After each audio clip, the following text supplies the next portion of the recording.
કેમ હું આ મનુષ્ય ભાવમાં આવ્યો છું, શા માટે મેં માનવ થઈને આ કુળની અંદર જન્મ લીધો। માર્ગ પ્રભુનો ચાહે તેને સ્વયં વિભુ મળી જાય, માર્ગ વિભુનો પામી જીવો સ્વયં પ્રભુ બની જાય। આત્મજીને પરમાત્મજી બનવાને ચાહું છું, બિંદુ છું પણ તુજ સિંધુમાં ભળવાને ચાહું છું।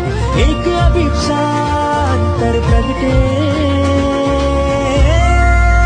મારે ઘણા યાત્રાએ જાવું છે, મારે શુદ્ધ સ્વરૂપી થવું છે,